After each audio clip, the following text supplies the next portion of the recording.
ఎలాగైతే ప్రతి ఎలక్ట్రానిక్ పరికరం విద్యుత్ శక్తితో నడుస్తుందో, ప్రతి జీవి ప్రాణశక్తి లేదా ఆత్మశక్తితో మాత్రమే జీవిస్తుంది.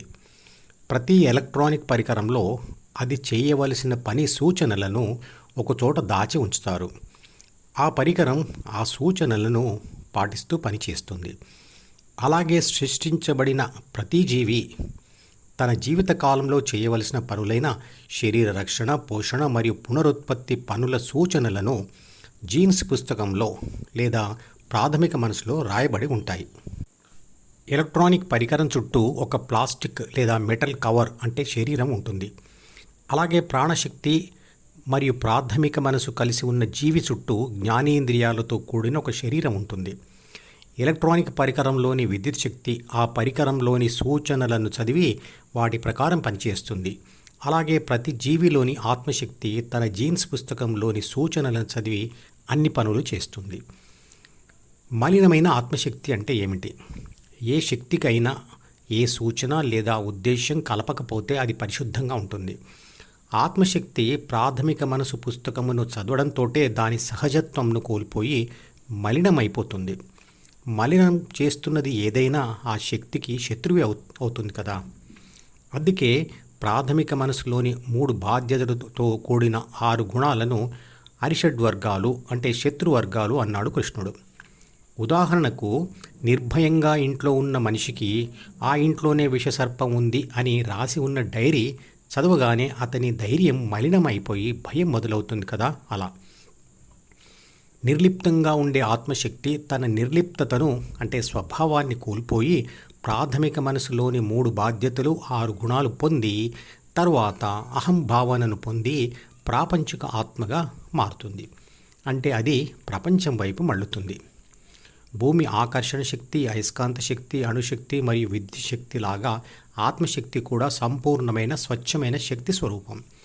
కానీ అది ఏదైనా పదార్థానికి అంటుకొని ఉన్నప్పుడు అది పదార్థంతో కలిసి కొన్ని కొత్త లక్షణాలను ప్రదర్శిస్తుంది. ఉదాహరణకు, స్వచ్ఛంగా ఉండే విద్యుత్ శక్తి పదార్థంతో తయారు చేయబడిన విద్యుత్ తీగలో ప్రవేశించగానే ఆ తీగ చుట్టూ అయస్కాంత శక్తి క్షేత్రాన్ని ఏర్పాటు చేస్తుంది. కానీ తీగలోకి రాకముందు దానికి ఆ లక్షణం ఉండదు. అలాగే విసిరిన రాయిలోకి మనిషి యొక్క కండరశక్తి ప్రవేశించి గతిశక్తిగా మారి ఆ రాయిని ముందుకు తీసుకెళ్తుంది.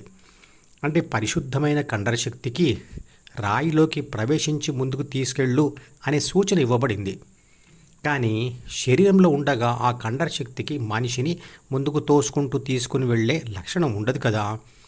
అంటే ఒక సూచన లేదా బాహ్య పదార్థం శక్తిని మలినపరుస్తుంది. అంటే దాని లక్షణాన్ని మార్చివేస్తుంది. మరికొన్ని ఉదాహరణలు ఏమిటంటే, సూర్యకాంతి శక్తి సోలార్ ప్యానెల్ మీద పడి అది విద్యుత్ శక్తిగా మారడం. విద్యుత్ శక్తి ఒక మోటార్ వైండింగ్లోకి ప్రవేశించగానే దాని వోల్టేజ్ పడిపోవడం. పదార్థంలోకి ఒక శక్తి ప్రవేశించగానే ఆ పదార్థం శక్తిని తన నియంత్రణలోకి తీసుకుంటుంది. అలాగే ప్రాథమిక మనసును చదివిన ఆత్మశక్తి అహంను పొంది డీను అంటే జ్ఞాపకాల పుస్తకమును చదవగానే అది మరింత కలుషితం అయిపోతుంది. ఇంకా డీలోని కోరికలతో ప్రాపంచిక ఆత్మ ఏ ప్రాపంచిక అనుభవాన్ని పొందుతున్నా లేదా అందులోని గత జ్ఞాపకాలు గుర్తు తెచ్చుకుంటున్నా లేదా భవిష్యత్తు యొక్క భయాలు గుర్తు తెచ్చుకుంటున్నా కూడా అది మరింత మలినమైపోయినట్లే కదా. అన్ని శక్తులు పదార్థాలతో కలిసినప్పుడు ఒకే రకంగా ప్రభావం చూపవు. ఉష్ణకిరణాలు ఏదైనా పదార్థంపై పడ్డప్పుడు అది వేడెక్కుతుంది. గతిశక్తి పదార్థంలోకి వచ్చినప్పుడు అది కదులుతుంది. విద్యుత్ శక్తి తీగ చుట్టులోకి ప్రవేశించినప్పుడు దాని చుట్టూ అయస్కాంత క్షేత్రం ఏర్పడుతుంది. చిత్రపటంలో చూపించిన ఏబీసీ మెలకువలో నిరంతరంగా ద్వితీయ మనసులోని డీలోకి ఈ అంటే జ్ఞానేంద్రియాల ద్వారా వచ్చే ప్రపంచ సమాచారంను స్కాన్ చేస్తూ ఉంటుంది.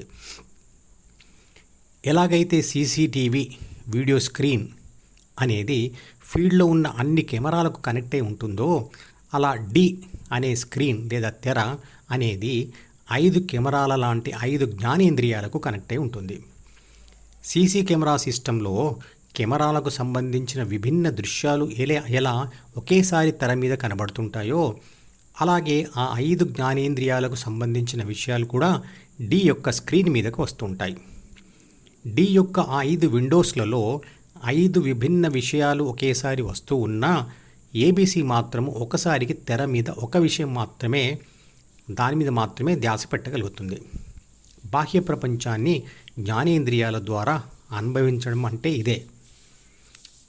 ఇక 5 విండోస్ నుండి అంటే 5 సీసీ కెమెరాస్ నుంచి ఏమీ రానప్పుడు ఎలాగైతే సీసీ కెమెరా రికార్డర్ ద్వారా స్క్రీన్ మీద పాత వీడియోలు చూసుకుంటామో అలాగే ప్రాపంచిక ఆత్మ డి యొక్క స్క్రీన్ మీద దాచబడిన పాత జ్ఞాపకాలను చూస్తూ ఉంటుంది.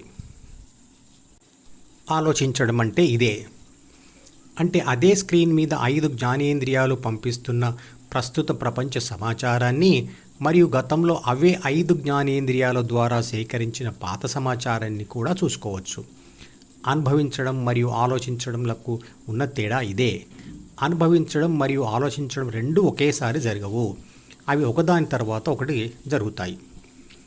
డి అనే స్క్రీన్ మీదకి వస్తున్న సమాచారంను విశ్లేషించి ప్రాపంచిక ఆత్మ ఏర్పరచుకున్న కోరికలను మరియు అదే సమాచారంను విశ్లేషించి ఏర్పరచుకున్న భవిష్యత్తు అనబడే ఊహలు కూడా అదే స్క్రీన్ మీద సినిమాలాగా చూసుకోవచ్చు.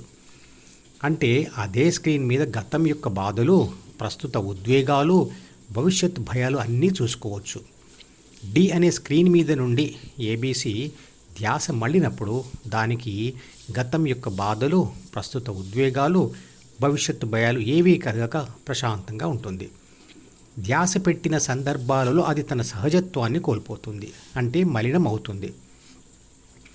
ఉదాహరణకు రాత్రి అకస్మాత్తుగా ఒక క్రూరమృగం మీద వెలుతురు పడి పరావర్తనం చెంది మీ కంటిలోని లెన్స్ ద్వారా డి అనే స్క్రీన్ మీదకి చేరింది అనుకోండి.